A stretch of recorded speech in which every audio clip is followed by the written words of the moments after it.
This is Rebecca from Connecticut. Instead of stacking Hamiltons and Jacksons, I'd much rather be stacking Benjamins.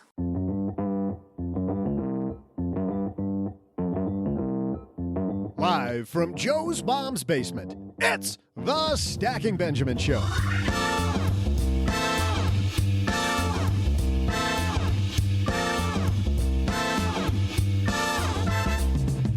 I'm Joe's mom's neighbor, Doug, and how's your relationship with money? Well, prepare for it to get a whole lot better because today we welcome the author of The Mindful Millionaire, Leisa Peterson. Also, the numbers are in for trading in the second quarter for 401k plans. Did you trade much? We'll see what your peers did. And of course, we'll also toss out the Haven Lifeline to a cool guy named Rich from Ohio. Wait a minute, there's no cool guys in Ohio. Anyway, Rich has a question about funding an SEP IRA from work in the gig economy. And of course, there will still be my fantastic trivia. And now, two guys who could learn a thing or two about relationships. It's Joe and O-G. I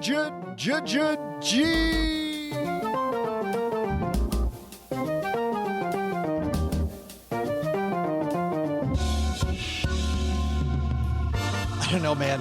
My relationship with donuts this morning was phenomenal. Hey, everybody. Welcome to the Stacking Benjamin Show on Wednesday. I am Joe Salsi, High Average Joe Money on Twitter, and a guy who also knows how to donut or two, Mr. OG. Not the fake OG on Twitter, and I'm closing in on you in terms of follows. In terms of donut consumption? Also that, well, I'm well ahead of you on that. But that place pretty good donuts, huh? That place has great donuts, yeah. It was funny because Mrs. OG told me, she's like, I didn't know that OG told you that this was like the best donut place on earth. And I was starting to put it in my mouth. I'm like, the bar is kind of high. And I would say after 2.5 donuts, I decided, well, you're not wrong. I'm not sure you're right, but you're definitely in the ballpark. Yeah. I mean, they're kind of crispy, creamish.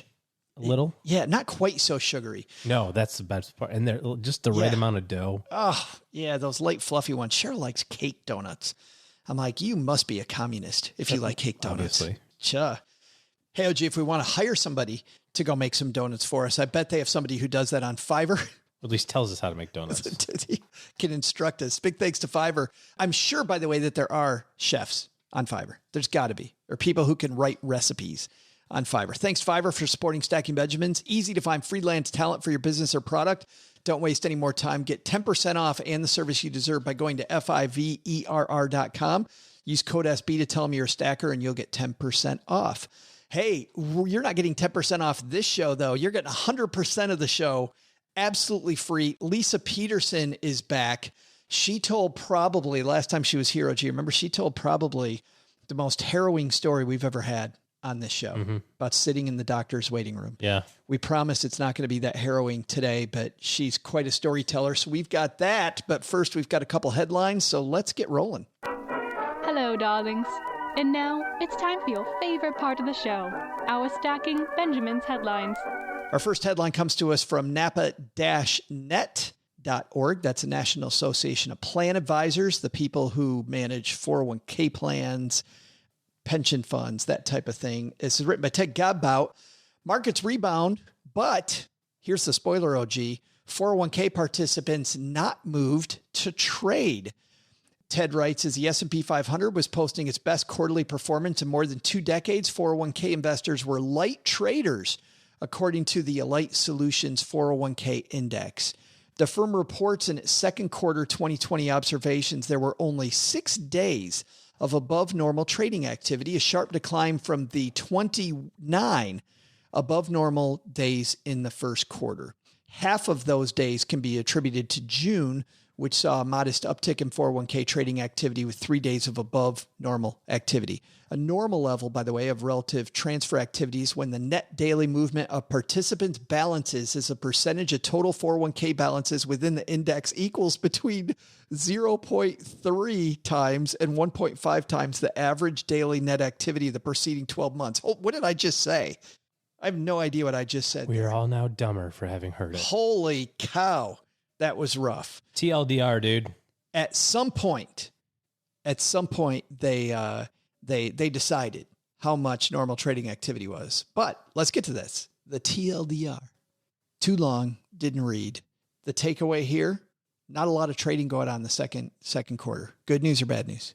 Ooh, depends on the last trade of the first quarter, I suppose. That's my thing. When I saw that there were 29 above normal days in the first quarter where too many people had too much trading. Did you end with the right allocation on March 31st and then let it ride into the second quarter? Come on, which one are you betting?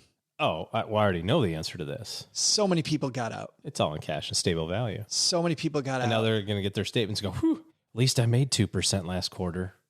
At least 2.02% last quarter. Yeah, probably. Yeah. Yes. And I go, wait. Amazon's up over 3,000. Uh-oh. The S&P was up 21%. That's what I think. I think, and I'm sure we'll see this soon, I think most people missed it. I mean, these people that overtraded, they got scared. They said, I got to get out. Yeah. They traded late in the quarter. Yeah. Hit the downturn perfectly, like that perfect swan dive into less money. Even the East German judge went, nice job screwing up your 401k. I give you 10. The East German judge. Like right when the tide went out. Like when you do cliff diving in Mexico, you got to you have to jump when there is no tide. Right. Because when you fall, the tide will come in and catch you. But you think they did it the other way? I do. And I don't mean to be cynical, but don't you? Oh, it's not cynical. It's fact. It's science. Hashtag science. It's totally science. I'm a stock market expert. That's my terrible Donald Trump. Trading inflows for the second quarter went mostly to bond funds. Huh. Smart place to put your money if you're investing for 30 years. And when the market's going up quickly, I like investing in stuff that doesn't go up that much. Or at all. Which after inflation. Collected 51% of inflows. So it's markedly half. Following behind, number 2, money market funds. Nice. Even better place to put your money. 50% of inflows. Why are you putting your money in a money market fund if you're not retiring for 25 years? But I want to safely go nowhere. I want to very safely wreck my retirement for a value of $146 million, and 13% of the money, wait for it, went to stable value funds. Keeps on getting better. So now we're at a full 75% of new money. This is in the second quarter. This is in the second quarter. When the market went up. Why are we doing this? What are we thinking? As to asset classes with the most trading outflows, target date funds. And I know people did that because they're like, oh, I listened to OG. Oh, Stacking Benjamins and OG said target date funds suck. So that's why I got out. Yeah. Ooh, I got to do that. And like the whole purpose of a target date fund is to not have to trade it ever. And yet people are like, wait, so hold on. I have that. And no one went the other way. No one said like, because I could actually kind of sort of understand it. If in the end of the first quarter you went, well, the hell with this, I'm never retiring in 2040. I guess got to trade my target date fund to 2050. Yeah. Like, right. I would have actually signed off on that. Okay. I get it. Like, but no one did. Everyone went, oh, this one, 24. I'm going to do the 2020 fund. So I have this fund that rebalances automatically based on efficient markets and based on modern portfolio theory. And I have... And timed out perfectly to the day I need the money. I have a whole management team. Like even the ones that you and I think do it wrong, they have a whole management team of people that do this as a profession, understand markets, putting your money... And it's going to slowly land over time, right? To get me where I want to go. I got to get rid of that. Yeah. Got to get rid of it. Makes no sense to me. You know what makes sense to me? Putting my money in something that will miss the entire thing. You've seen the studies. We don't have the numbers right in front of us, but there's this whole thing, OG, about if you miss just very few days over the course of your career, you completely screw your returns. And I got to feel like a couple of those days happened this quarter. Oh, not a couple of days. I mean, the day after. So March 23rd was the downturn. That was the bottom. That was the minus 11 day. March 24th was a plus 10 day. So I know that's in the first quarter. This is the value of a steady hand when you want to do some really crazy stuff. I mean, when you're looking at, should I do my own taxes or should I pay a CPA? Or should I hire a financial advisor or should I do it myself? And you make one mistake like this. Well, I'm just going to hang out for the quarter. Like what's 3 in the grand scheme of my lifetime? I'm 40 years old. I got 20 years of work left. what's really the cost of just hanging out for, just to let things stabilize for the next 90 days? 20%. And people that bemoan the fact that advisors cost money or CPAs or tax people cost money, you paid for 20 years. In 90 days, you paid 20 years.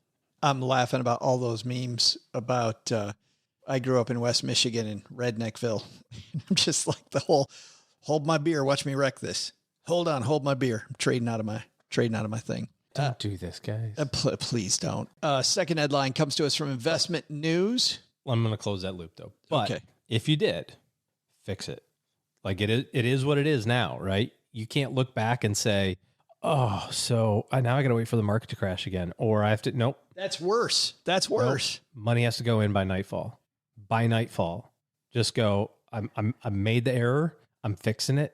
You got out in one day. Trust me. I know you did. You didn't dollar cost average out. Nuh-uh. You sold everything to cash because I'm just going to wait it out and see what happens. Okay. Lesson learned. So maybe this is the least amount of money that you'll make this mistake with. We talked last episode about making mistakes and not doing it twice. Don't do it twice. So now get the money back in right now. Right now. Change your allocation, your 401k. Don't let this Friday's paycheck go into freaking stable value fund. Don't do it. Stocks for the win. All you do is just put 3 letters together and they all buy, and they go up, up, up. All according to OG's new newsletter, FUDP, the FUDP newsletter. Listen to Monday's show if you don't know what that joke is. That's the joke that will not get old. Our second headline, as I mentioned, comes from Investment News. We generally don't talk politics, but we got some big time politics. Politics. Excellent. Yeah, let's bring it up. Yes. Oh, okay. Religion's next. Fake news. Yes. Religion's next. We already talk about money. It's money, religion, politics. So let's just do the big 3. By the way, did you see the coffee mug that I got my wife for Mother's Day? It's in the. No. Oh, you didn't? Oh boy. I'll have to show you. You going to tell us what it is or no? It's a caricature of the president and his wavy hair going around the cup. And then it just says like, you're the greatest wife of all time. The fact. I know wives. I have many, it's like you're totally awesome.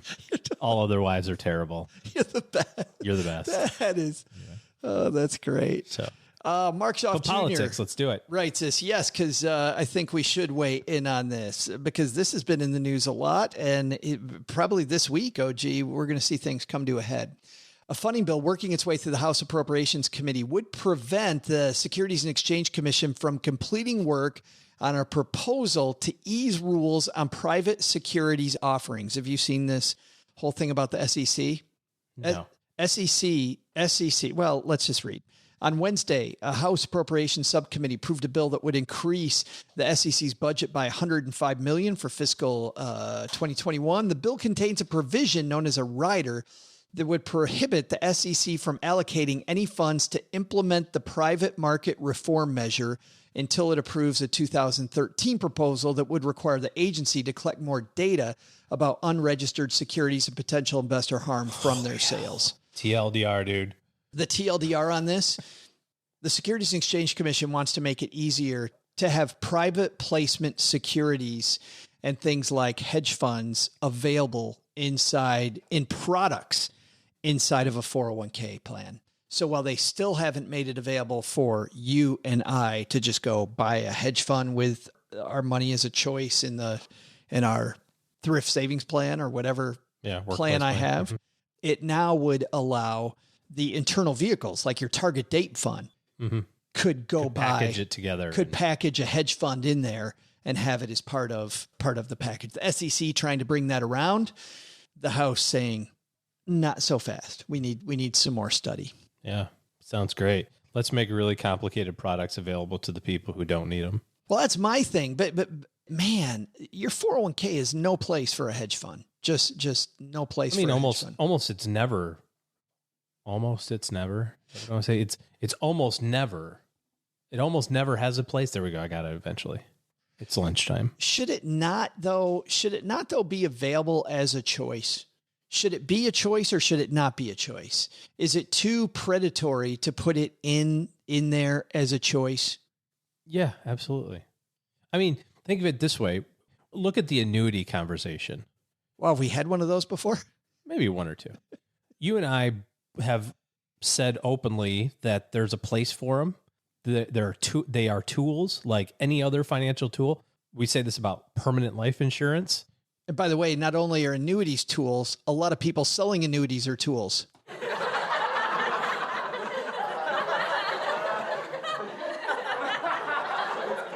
I did the extended laugh. Yeah, I could tell. Yeah. That's good. Quiet down, everybody. We're still recording. So all of those are tools, yet we would rather them just not exist in workplace plans, despite the fact that there's probably some that are good and there's probably some people that will actually benefit from them. And because the vast majority of them suck, the overwhelming majority are too costly and too complicated. I think the same thing's true about hedge funds. If you're qualified to invest in a hedge fund, meaning you have... We didn't... I like how you tried to put that by me, though, because if you remember, I came down on the other side of that. Oh, you think they should be in workplace plans? Annuities, that there should be an annuity option. Uh-huh. Yes, I do think there should be an annuity option. Okay. In a 401k plan. Interesting. Remember, you and I had a big knockdown drag out that I think I won. I certainly remember, as you can tell. I mean, we're all allowed to have errors in judgment, I guess. And, this is the hill you're going to have your error on. But nevertheless, so do you think people should have hedge funds in their 401ks too? Like to hell with everybody, personal responsibility? Are you like super libertarian now all of a sudden? Speaking of politics, like, hey, if you can't tell the crappy thing from the good, it's not my fault. Not my fault that you don't know how to read 1,000-page prospectus. First of all, I don't know that we need a law. I don't know that we need a law that keeps people from being separated from their money. I'm not sure that we do. But hedge funds, I think I'm with you. Hedge funds are so complicated, and there's so many opportunities for everybody to make money but you. And I think people have so much trouble understanding even how... Frankly, I think hedge funds are better than annuities. No. Absolutely. No, if you strip down an annuity to what it's really meant to be, if you strip down the annuity... I'm not saying the good ones. I agree with the idea of the idea of a income. hedge fund is worse than the idea of an annuity by far. Easily by far. Maybe. I haven't thought that far, but I'm thinking about it in terms of like just the overt and covert like ways that you get screwed. The vast majority of annuities are below board. Oh, like TikTok lady going, this never goes down. I mean, even the freaking advertisements say that. At least the hedge fund guy goes, yeah, listen, so all 20% of all the profits go to me. And 2% of all your money goes to me. If you make money beyond that, that's good for you. I think if you did, okay, we're turning this into an annuity fight, which we don't need to have right now because I like fighting. I like fighting too, but let's go ahead and fight about hedge funds right now. We've had the annuity fight. People can go back and listen to that. We can have it again later, but I think that makes this a 4-hour show. Not if you fast forward to the solution, which is don't have them. And OG's right. No, the solution is longevity is a real issue for people. And for people that haven't saved enough and they're on the border and they need to make sure they have enough and they're not that savvy, I think having a guaranteed income stream is a good thing. Why do we think that having a pension is a good thing for people that have them and yet doing the same thing? I'm just saying, doing the same thing by yourself. Why is that not a good thing? I get what you're saying, that there's a bunch of crappy ones. I totally get that. I agree. Yeah. The idea of the product and the actual product are two different things in my mind. I think the product should be allowed.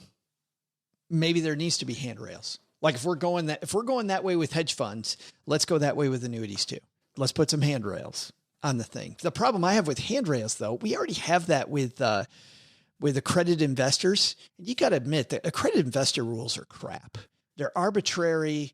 They don't really make a lot of sense. And it's outdated. It used to be, I remember 20 years ago, it was like, oh my God, you make 300,000, you qualify for this thing. And now, still 300,000. You can have somebody making 300,000 doesn't know anything. Yeah. You can have a guy making My point is that it hasn't changed. It hasn't Yes. indexed with inflation. 20 years ago, 300,000 is today's 750. And it also hasn't indexed with people's ability to get information quickly either. Well, yeah. And hedge funds don't provide information. Go to your favorite hedge fund website and try to download I found it was posted on Twitter. So there's every year, most hedge fund managers will have their year-end letter basically to their shareholders, but it's super confidential. You can't even get like like a mutual fund or an ETF, you get the shareholder letter. You own Disney stock, you get the annual report. If you own a hedge fund, you get a letter that goes, hey, we did good. Like that's about the extent of it. Just goes, bam, mic drop. Or we know do good. Sorry. But also your money's locked up for the next 12 years. So we don't really care, you know? So anyways, the long and the short of it is that this is bad for the average investor. It is bad. Whether there's a law passed or not, we can both agree there. That's where we come down. Bad for the average person. I think that's takeaway number one. Takeaway number two is trade your 401k. Do the other thing. Into the money market. Go the other way. Feel the fear. Should be a law for that. Feel the fear, but do the right thing.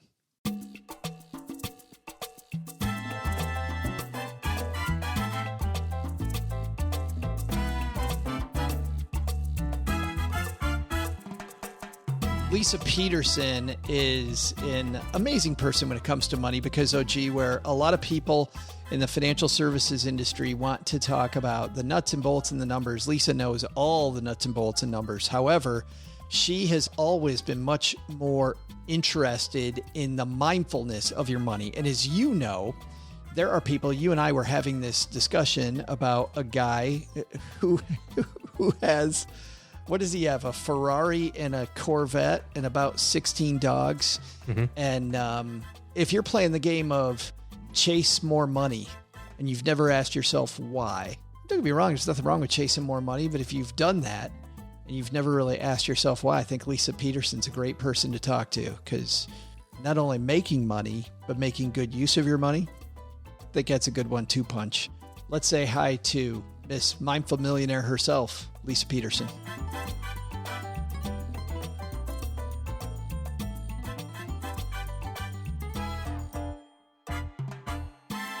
And here she is, back for her triumphant second appearance.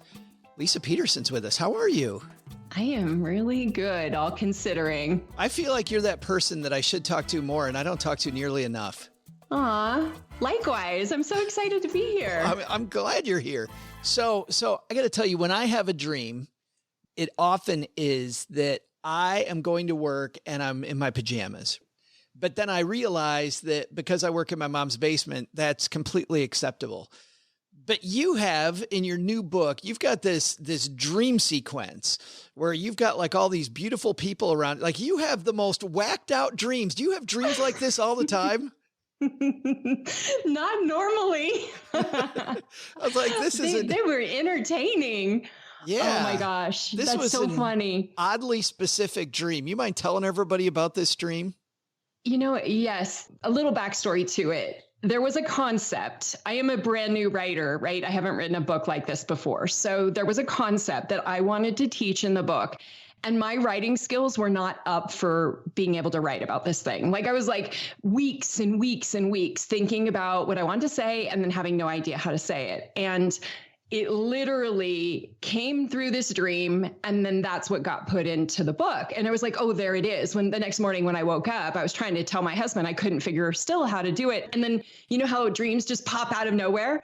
So it came and literally it showed me kind of a synopsis of the life that many of us feel like we've been living where, everyone's perfect. It's that Lake Wobegon story where just the world out there is so perfect. Everyone else has got it figured out.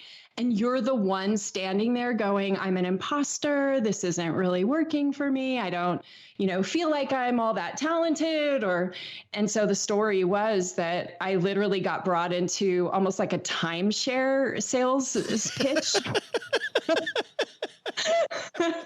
Because that's what it felt like. I was like, oh my gosh, it's like they're trying to sell me something.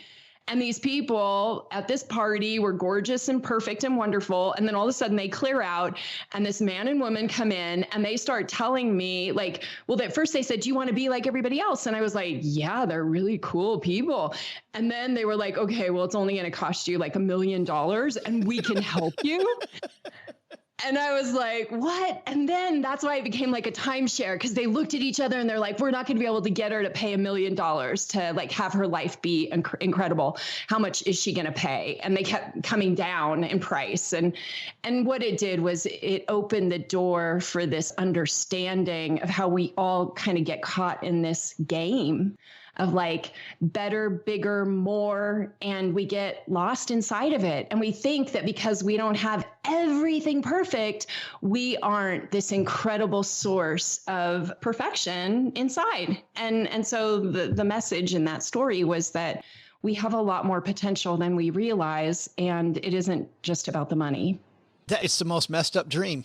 It was just so, I'm reading about your dream and I'm like, that is just, but it also seems like, you know, how companies have just-in-time inventory. You have just-in-time dreams, like just exactly when you need it. You took an odd turn for financial advisors. You know, a lot of financial advisors. I know a lot of financial advisors. Most of them focus on the nuts and bolts of a financial plan. You know, they're all about tactical moves and things. And a lot of them try to, and I think this is actually a problem, they try to pretend like they're stock jocks when they really aren't, or that, you know, the money management, sexy stuff. You went a whole different way, talking about emotions and money. What made you turn that way? And do you remember when you turned to talking more about emotion with money? I don't know when it became clear to me that I could actually teach about it, but I can say that in the downturn, the last one, 2008, I was a mortgage banker at the time. And the things that I saw happen in that couple year period were mind blowing, right? You know, people would break down. They were losing their houses that I had just a couple years done a mortgage for. And it was so stressful and so intense. And it woke me up to the fact that there's a whole other narrative happening for people that nobody talks about, and that I didn't even really understand, except for the fact that I think we all know money stresses people out. That was kind of the extent of it. I didn't know why it stressed people out so much, and why there was so much anxiety, and why people made such stupid decisions about money on a regular basis that I could see, because I've always been good with money. But what I didn't understand is why. And so that was the journey of figuring it out, I think, even in the past 6 years since I left the financial advising business. And at that time, by the way, I mean, you were successful yourself at an early age. Yeah. I mean, self-made millionaire by 35. It took me about 10 years from making the decision to do that. I also was very, very successful in every job I had in financial services, but I also kind of saw the seedy side underneath it too. Yeah. I didn't know financial services had a seedy side. Oh, the stories I could tell. They would be very shocking to your audience. Yeah. I kept those out of the book, by the way. Maybe that's the next number 2. I was going to say, that's the next book. For you, by the way, how did you do it? How did you get to wealthy status? I made the decision. I was reading all those books in the mid 90s, you know, Think and Grow Rich, you know, Vicki Rodman, Your Money or Your Life, Rich Dad, Poor Dad, The Millionaire Next Door. That was a big one. So I made the decision, and then I started looking for opportunities. One of them came in going on disaster duty. I was working for State Farm Insurance, and I went down and spent 6 months on disaster duty after the Northridge earthquake. So that was like 1994. And as a result of saving every penny I got for disaster duty, I got a $30,000, you know, paycheck that literally went into savings.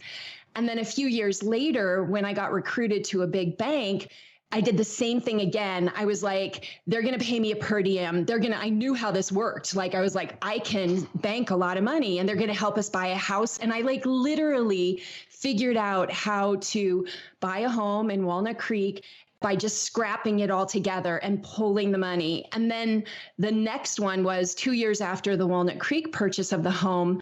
We did the same sort of thing where we scrapped together credit cards, whatever we could. This house was almost falling down when we bought it. It was like falling down the side of a cliff because it was the cheapest thing we could afford. But we put all of our time, money, lived in this house with no roof, no walls, with a little baby, and just made it work while my husband renovated this house. And 2 years later, we had doubled our investment. And that was when I was like, I am really, really good at scrappily putting things together and financing projects. And I realized that I'm not a great saver in the traditional sense, but when you give me a task or a goal, watch out. That's awesome. But I think that's also most people, which is why we have to hide money from ourselves. But that's a whole different day. The big aha for me was, so here you are in your 30s, things are going fantastically well by all measures of success. You're there, and yet you realize it's leading nowhere. Yeah, it was leading nowhere.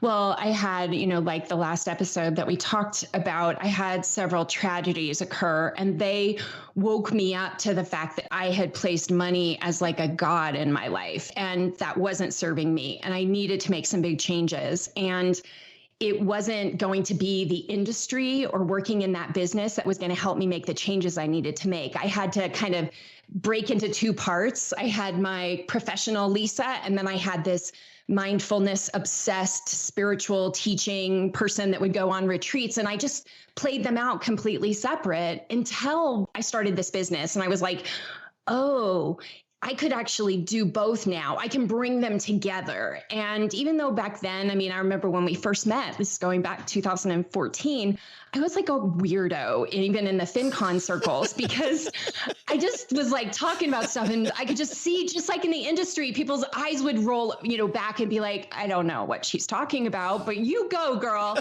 And,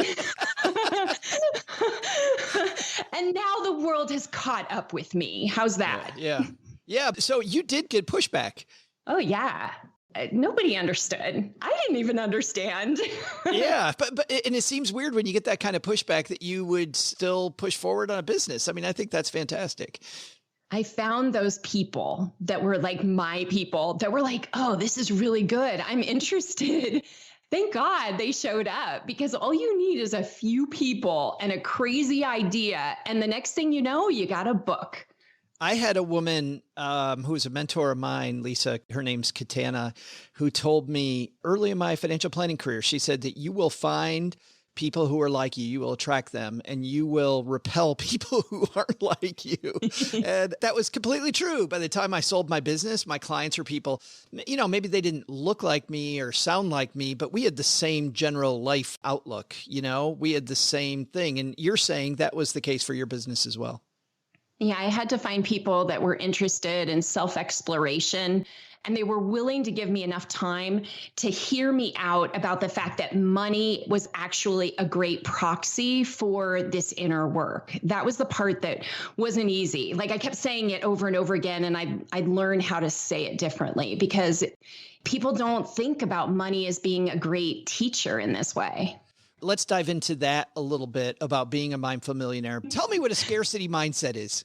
So a scarcity mindset is what happens when we feel like there isn't enough or we're not enough. And most of the time they go together. So we look out into the world and we think, oh my gosh, typically it's triggered by some kind of thing happening, COVID or job loss or whatever it is, some kind of stressful situation. What the data says is that we immediately shrink our focus, and all we can look at is a very small part of the equation. Like, I lost my job and therefore no jobs are available and I can't go out and find a job. And oh my gosh, I could never ask for more money because I just got let go from this job. Like, it just goes on and on. And that's a scarcity mindset, that you're just trapped inside of no, no, no, rather than yes, yes, yes. You quote Brene Brown. You write from Brene Brown, for me, the opposite of scarcity is not abundance. It's enough. I'm enough. My kids are enough. Yeah, that's been a big one. I feel like this past 6 years, starting a business and understanding money in a deeper way, I eventually realized, I was like, this is really what's going on. It has a lot to do with us thinking that our self-value, our self-worth has to do with how big our bank balance is or how much success we've had in our career. And that's not fair, because we all have different circumstances.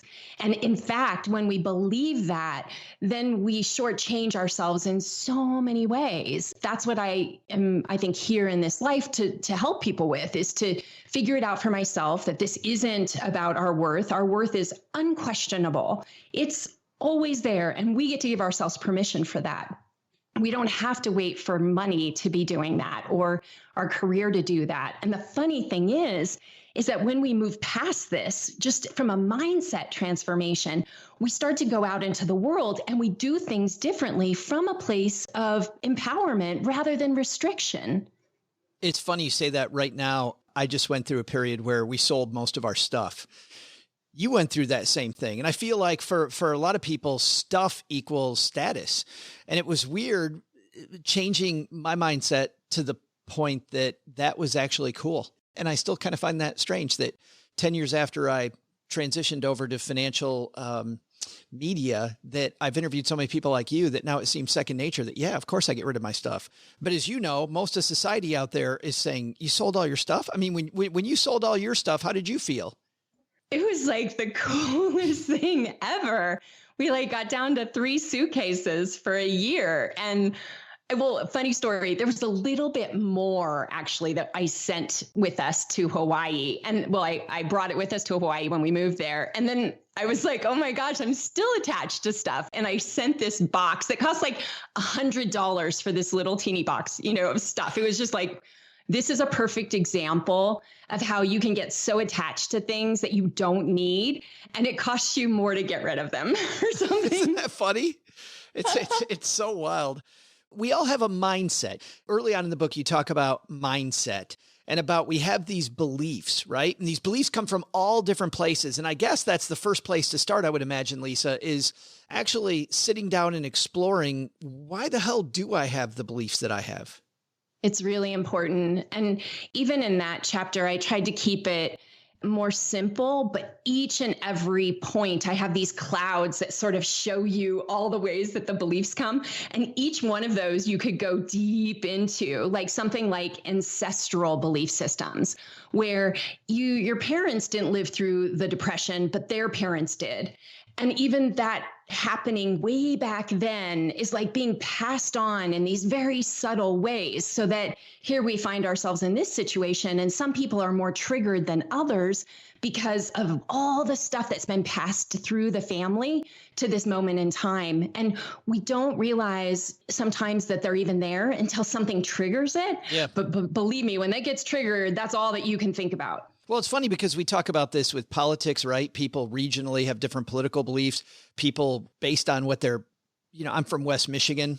Most people in West Michigan vote a certain way, look a certain way, act a certain way. And it took me a long time just exploring those beliefs. And do I really believe this stuff? But it was inherent. And I still see it on Facebook with my cousins.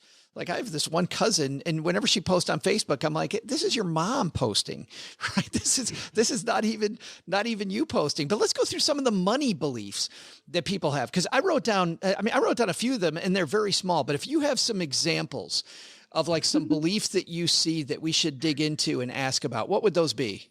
There was one that came the other day, and only for you will I share this, but it was eat a dollar, poop a penny. Put absolutely perfect for us. That's so good. What does that mean? I think it means that you're consuming 99% of the money. Yeah. Which I think would be bad. That would make you fat. You should probably put more than that. Of course. There's so many. They just go on and on. I mean, my son calls me out on stuff all the time. Yeah. But I still am. I'm doing this work all the time. And he'll still be like, Mom, that's not true. He'll check me. And we can't afford that. You just bought a brand new car. Or, you say one thing and then you show something else. And that's where, if you want to live a life of integrity, this is a really helpful exercise, because you realize that you're saying one thing and you're doing another, or vice versa, right? And it's not fun. So can we go through a few of mine then? So how about this is one I grew up with. We don't talk about money around the kids. I think and I don't know if that is exactly where you're headed, but that was a big one that I grew up with. I would walk into the room, my brother and sister and I would walk into the room, and my parents would immediately stop talking about money and they'd tell us to leave because they were talking about money. Then I went to college and I absolutely destroyed my credit. But that was a belief my parents had. You don't talk about money around the kids. And I know that's a lot of people out there. It is a lot of people, and people feel really robbed later in life when they realize that there hasn't been enough attention around the topic, both in our families as well as in our education system. And even if you go out and get an MBA, you don't learn a lot of stuff that is like basic finance 101. But you say we just need to start asking why. Like, why don't we talk about it with the kids? Just Definitely. Very simple. Number two, I have to go to college. That was a big one, that started in the 90s. And we have people proving that wrong all the time now. Oh, so true. I mean, this is a belief that we're working through in our family right now, because my son's like, I don't want to go to college. And my daughter just finished and she spent $100,000 for an education. Thankfully, she got some assistance, scholarships and things. But she's an EMT earning a minimum wage right now. Yeah. So that's because it's a pathway to, something else. She's actually quite happy doing this job. And the mind shift of like, I just think we have not spent enough time thinking about, these sorts of beliefs and like, where do they come from? That's another, but as you bring that up about your daughter, that was actually, it's funny because it's my next one on the list, which is what's the real definition? What's the real return on investment of ROI? I feel like on the other end, money nerds just look at it as money ROI, but college has other benefits that might not be money related. So just a whole question about why. Like, what's my real ROI? What am I trying to get out of it? Frankly, if I had known what I know now, I would have realized how much networking during college. I should have been networking more. I should have been thinking about that more. Instead, I was just trying to survive my class and see if I could play some video games and maybe drink some beer. Well, isn't drinking beer kind of like networking? That's true. Good point. Maybe not networking with the right people all the time, though, Leisa. How about this one? Because this is inherent in the dream that you had. I must have a bigger house, right? My family has outgrown this house. That's one that you must see quite a bit. I see it. I had it. We were building houses and we built this grand house that was incredible. And I'll tell you what happened. Our friends came over and they looked around and they immediately thought we must be different people. And they actually didn't really want to come back for a while. Like the complete opposite of this idea that you're going to be more popular when you have a bigger house or whatever it was that I was holding on to. And I was like, wait, come back. Because it was ridiculous what we had built. It was just over the top. You were intimidating them. Yes. Isn't that wild? That's incredible. How about this one? If I give money away, it's more money out of my pocket.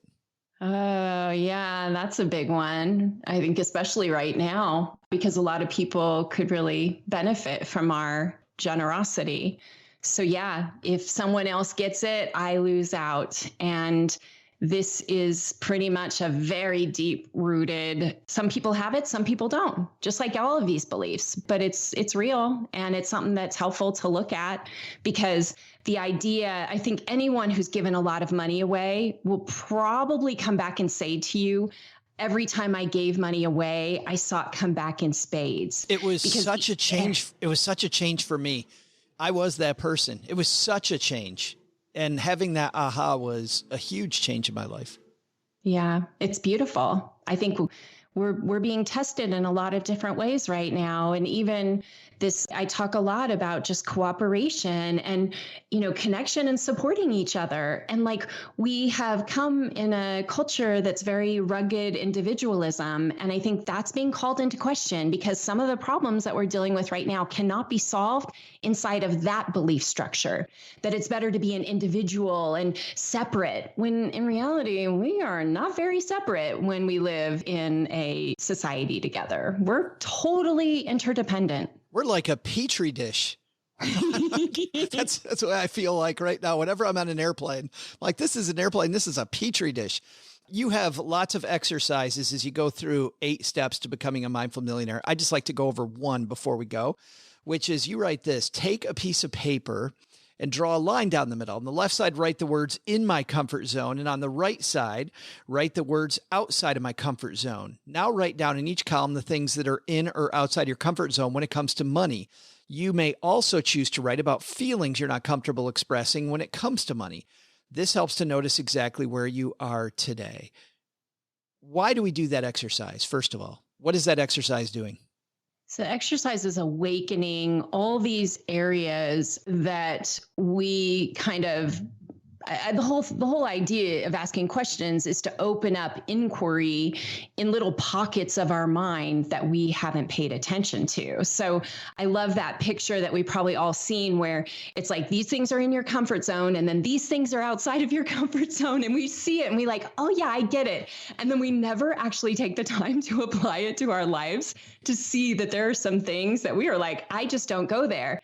The other powerful thing with that is sometimes I found it's very transformational to say, I'm unwilling to do something. It's like, it's just unwilling to do it. And the minute we own something that way, it's quite remarkable because we may find that that's actually not how we feel. But it's only by owning unwillingness that we are willing to dive into it. How weird is that? No, I get it. Calling it out. I mean, really examining it and calling it out and go, yeah, no, not for me. Mm-hmm. Yeah. Because then I think by owning it, then Leisa, then you go, why is that not for me? Mm-hmm. Great stuff. The book is Mindful Millionaire, came out yesterday. Fantastic read.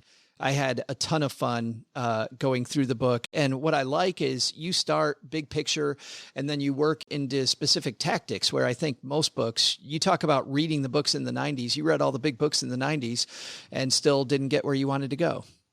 No, they were missing that big piece that now I think it's great time, for everybody. I think we're all looking at our relationship with money differently. And this book is a great form to ask yourself questions about, gosh, do I really believe that? Or could I come up with something much better for myself?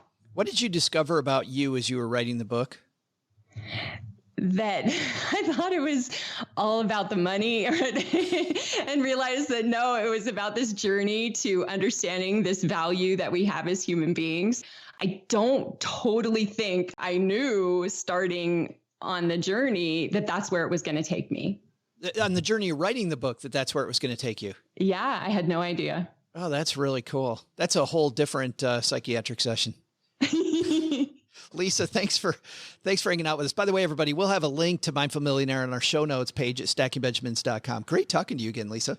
Thank you so much, Joe. I love being here. Hey, trivia fans, I'm Joe's mom's neighbor, Doug. And have you ever felt like you're missing something, forgetting something? Like, when you leave your house without your I Love Corona virus mask.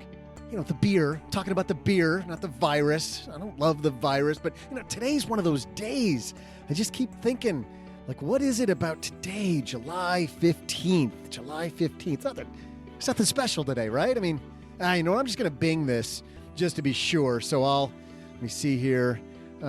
Hey, Bing, old buddy. I find if I'm really courteous to the people over at Bing, seeing how I'm like their only user, the better my search results are. So let me see here. What is going on during July 15th, 2020? And search. Tax day? Tax day? What? I thought that was canceled. Pretty sure the government canceled tax day this year. Thanks a lot, Uncle Sam. Now my plans for a non-taxing summer are completely shot. While I get my tax forms together, here's some relevant trivia I just thought of. The question is, what percentage of Americans fail to file their taxes each year? Is it more or less than 7%? Either way, not including me. I'll be back faster with my just Binged answer than you can, get audited.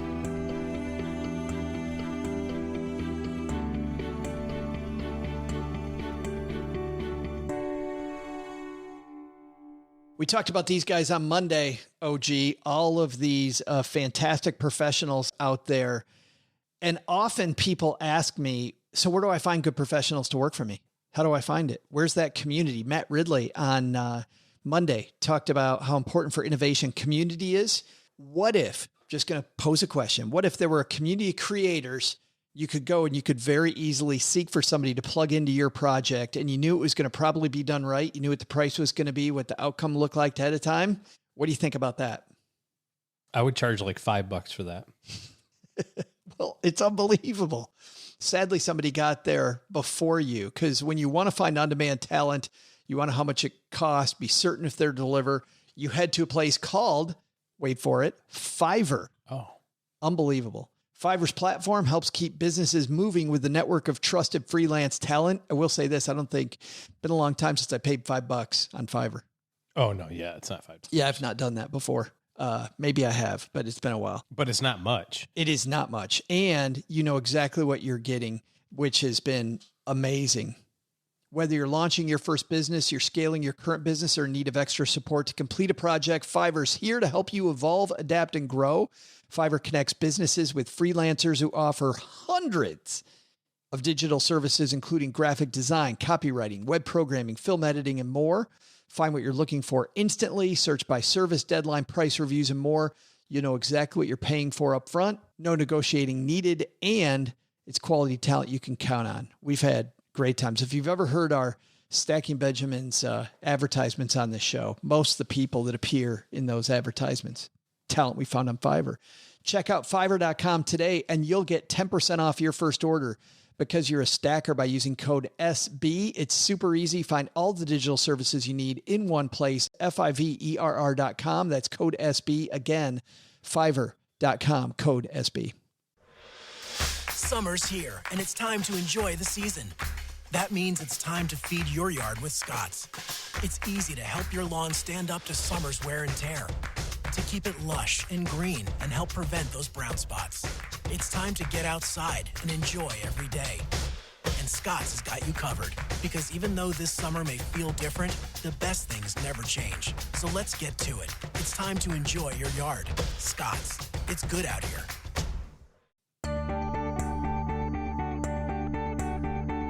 Hey, trivia fans, I'm Joe's mom's neighbor, Doug, and doing my taxes at the last minute? Yeah, I'm a little stressed with all these moves. I'm pretty sure Joe's mom threw out all my tax forms.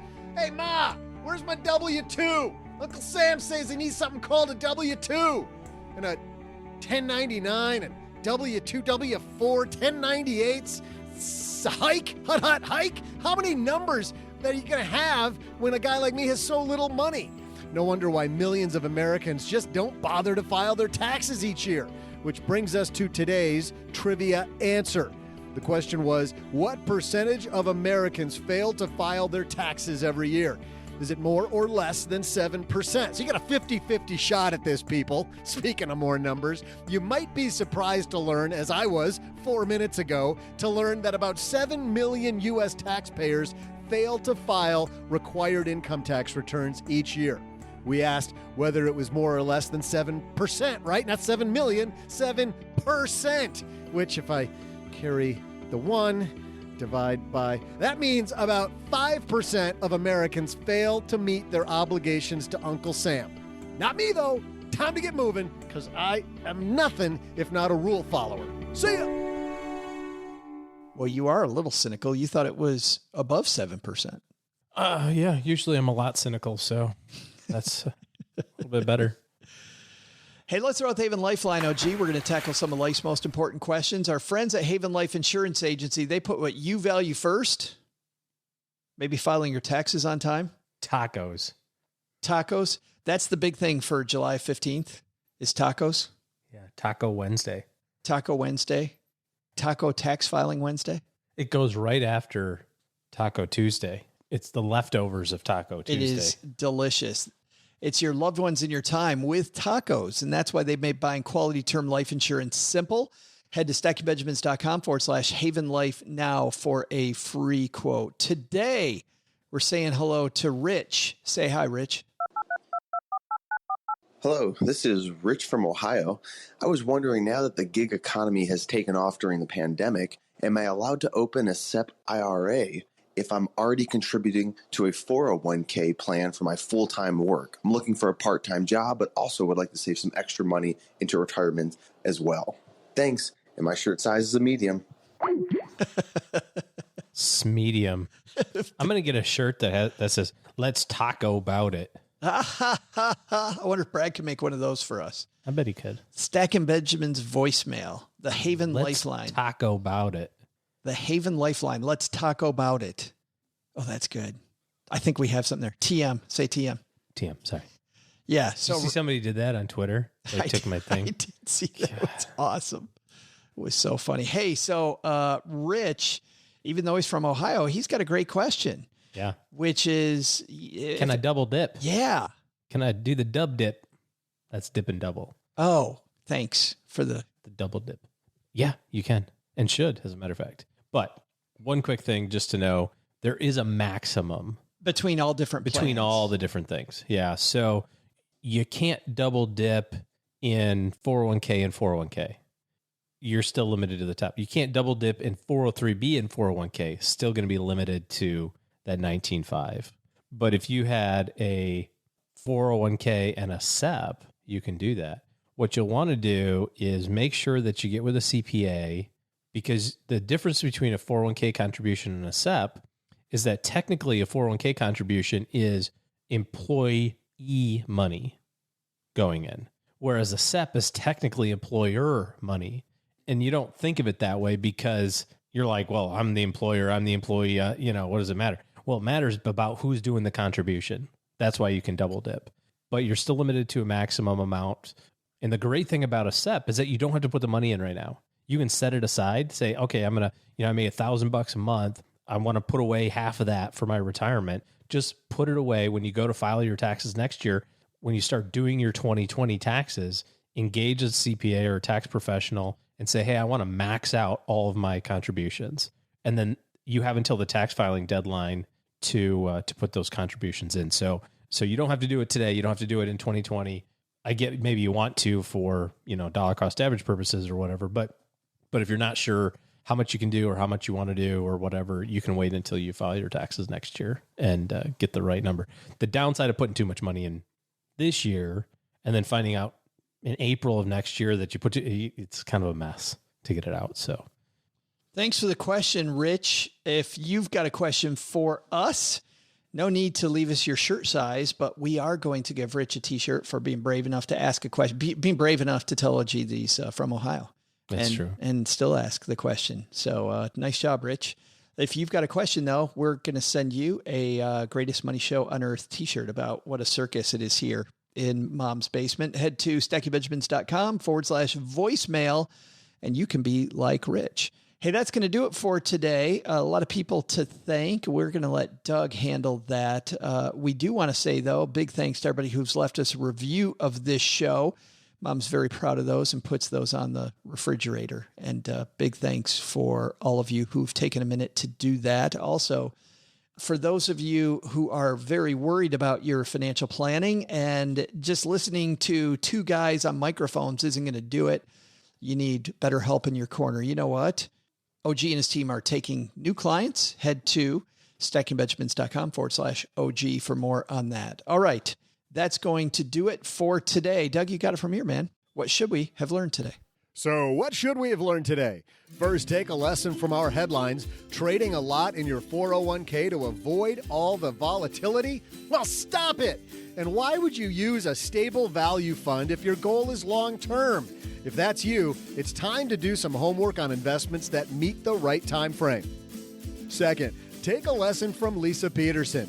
When you are able to uncover your money experiences, beliefs, fears, and patterns about money and rewrite them, then you are on the path to prosperity and the life you really want. But the big takeaway? Turns out I don't even need a W-2 for Stacking Benjamins because I've only been paid in other and better perks, according to Joe. All the water I can drink, ramen noodle for days. Best of all, this job is a great resume builder. Probably should write a resume. Turns out my taxes are going to be a cinch. Big thanks to Leisa Peterson for hanging out with us today, talking about mindfulness. You'll find her book, which came out yesterday, wherever books are sold. It's called Mindful Millionaire. And not only does Joe have a blurb in the cover, totally a reason to buy it, but we have a link to bookshop.org on our show notes page so you can support independent bookstores and the show. Awesome! This show is created by Joe Saul-Sehy, produced by Taylor Stevens, and engineered by the amazing Steve Stewart. Online, visit us on Twitter at SBenjaminsCast or on our Facebook page. I'm Joe's mom's neighbor, Doug, and I swear the worst part about coming over to Joe's mom's house is having to put on pants. SB Podcasts may receive payment on the show from sponsors and guests in the form of books, giveaway items, discounts, or other remunerations. That's a big word. There's no way you take advice from these dorks, but like Joe's mom always says, don't take advice from people you don't know.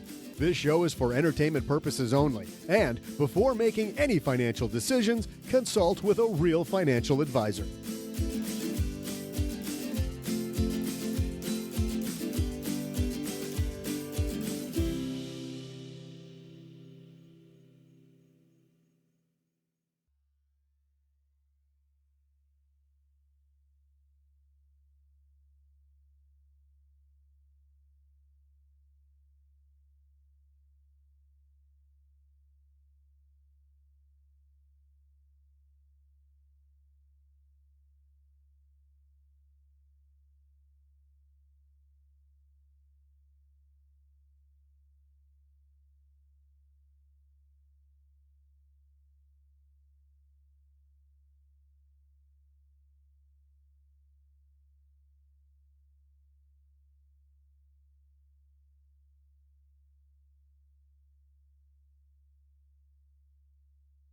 After show time. Don't talk about after show. Please. Pretty please with sugar on top. I've got something for you. I've got something for you. Oh. Are you a participant in like the discount coupon? Double check? Oh. The discount couponing, you know, like the store club card. Like, remember Subway punch cards? Like every sandwich you punch or do you just go, nah, whatever, I don't really. Oh, I always do. Yeah, you do it. No matter where the place is, I do it. And I always tell them, I forgot my card. And usually you just give them their phone number and they're like, oh, look, you qualified for a free thing. Cool. Great. So, number one, I don't like giving my phone number out. So I would never do that. We were up north. We were in Michigan. And everybody who's in northern Michigan, Houghton Lake, Higgins Lake area, there's a little ice cream place on the South Shore of Higgins Lake called Nibbles, which is awesome. As a matter of fact, I'm so peed off because last year I found out midway through the summer that the owners of Nibbles sold Nibbles to someone else. Oh. And I was like, well, it's just they've operated it the same, which is great. But I was thinking that would be a business I would buy, like an ice cream store. You're like, whoa. Heaven. So we get there the first day. We got in town about 9:00 at night, and my kids go, we got to go to Nibbles. I'm like, all right, let's go to Nibbles. So we go over there, and the line's super long. And then I realized, oh, it's really not a long line. It's just people spread out. You know what I mean? So that's okay. Pretty efficient operation. We get up there, and they've got the little punch card. Hey, sign up for the Nibbles punch card. And I said, nah, I don't need to do, we don't need to do that. My wife says, we should, you get so many ice cream cones, you get a free ice cream cone. What's the harm in it? I'm like, it's just another thing to keep track of. It's not that big of a deal. I swear to God, we went to Nibbles probably 7 times in 20 days being up there. Not quite 20 days. Favorite flavor? Oh, I got everything. You tried it all. Usually I get a soft serve because I don't get, there's not a lot of soft serve places here. And I just like chocolate soft serve ice cream. Like if you get a medium soft serve, the ice cream part's that tall. I know this helps on radio, but that's a lot of ice cream. That's a medium. A big old bunch. Yeah. Anyways, so we're standing in line at Nibbles the last day we're going to be there before we drive back to Dallas. And I see the little punch card thing again. And I'm thinking about it. I'm going, okay, we've been here 7 times. Yeah. Every time I come here, we get at least 7 ice cream cones because we're with Grandma and Grandpa. Each card is only 8 punches with a free ice cream cone. I'm like, you dumbass. You totally. I would have got like 7 free ice cream cones or 6 free ice cream cones. I would have had like 1 free treat and each, it's like $30 every time you go there. I could see them if you had taken the punch card at their quarterly meeting with their accountant. They're like, where is all of our cash going? Yeah. There seems to be one person turning in punch card after punch card. Yeah. But I mean, seriously, like it's like me, my wife, my 3 kids, Grandma and Grandpa, everybody's getting ice cream cones. So it's like, could you just see them just go, yeah. Anyways, but so that was my lesson. I should have got the punch card. Should have got the punch card at Nibbles. Do it. Like what? 6 out of every 7 trips. At that rate, you're getting a free one. Pretty much, yeah. Didn't even dawn on me until Man. later in the film. You and I talked about watching Hamilton. Totally changed course on this, by the way. I put this in a newsletter in July. Because your first thing was you didn't really I love hated it. Hated it. When you saw it live. Hated it. And then you saw the original cast do it. Was that the difference, the cast? No. I don't know. It's just, I had no expectations going into it. So I had no idea what was going to happen. Like when I go see a musical, I'm expecting like Phantom of the Opera or Les Mis or whatever. And it was a completely different experience. So it was just a shock to the senses. Jarring. I didn't get it. I didn't get just wasn't a thing. But then I got the Hamilton book. So I started reading through that. And I'm a big fan of people who are really good at their craft.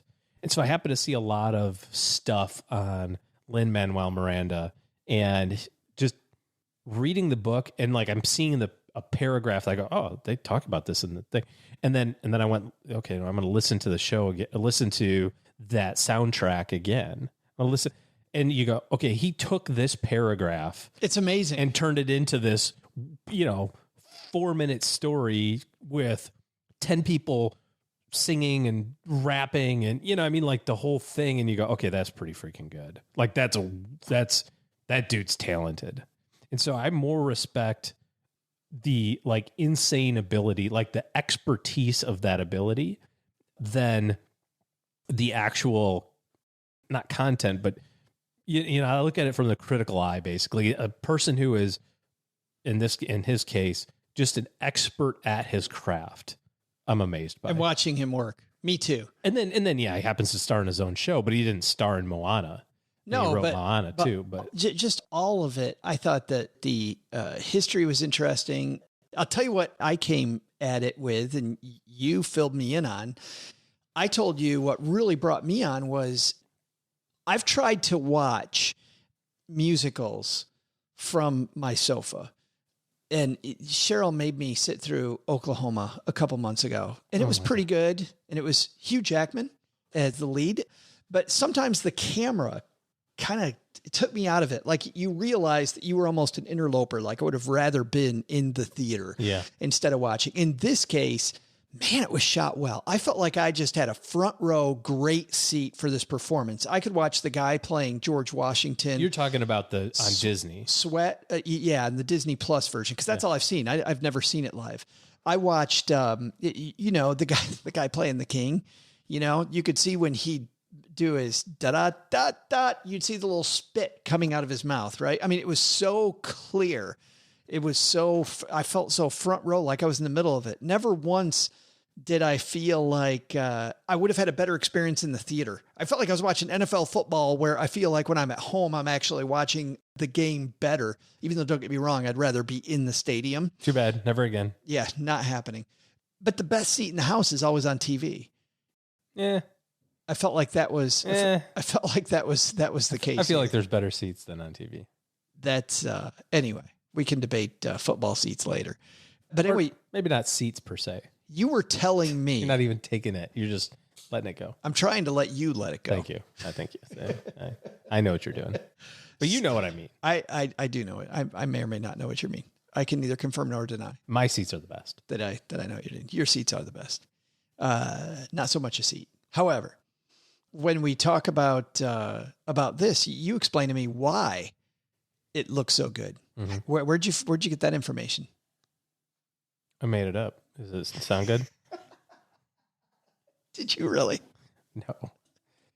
Pretty long, drawn out ruse for no purpose. It was pretty damn good. No, I don't know where I saw it. But basically, they recorded it over 3 different days with the cameras in 3 different places, and recorded it with, the handheld, the camera guy up close, basically, on a day that they didn't have to perform. Because if you were in the audience that day, you obviously wouldn't have wanted a camera guy to be right in your face, basically, or on stage. So they did a whole show where they had that, that they were able to do that. So they recorded it many times and then put it all together, which I'm imagining I guess that's maybe how they do it with movies anyway.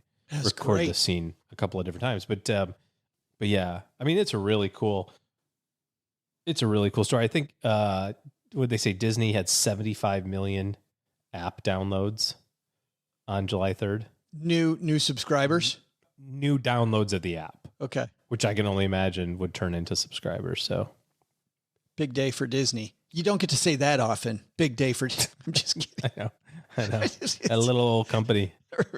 Every sixth day. Get this one though. Of course, being Disney and all of their assets. How about this version which just came out? How does a bastard, orphan, son of a whore, and a Scotsman trapped in the middle of a forgotten spot in the Caribbean by providence, impoverished and squalor, grow up to be a hero and a scholar?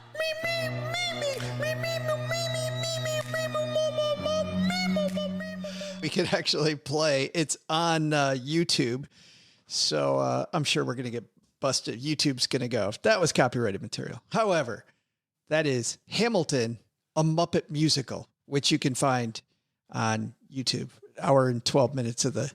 Oh my goodness! Really? Would you find that? Would you find that to be annoying after a while? How about this? To put me on a pedestal, writing letters to relatives, embellishing my elegance and eloquence. But the elephant is in the room. The truth is in your face when you hear the British. Is that the big orange dude? I don't know. I don't know who it is. Or how about this one? Then I'm willing to wait for it. Wait for it. Wait for it. Wait for it. That's so good. Check out the Hamilton Act 1, but it's the Muppets on YouTube.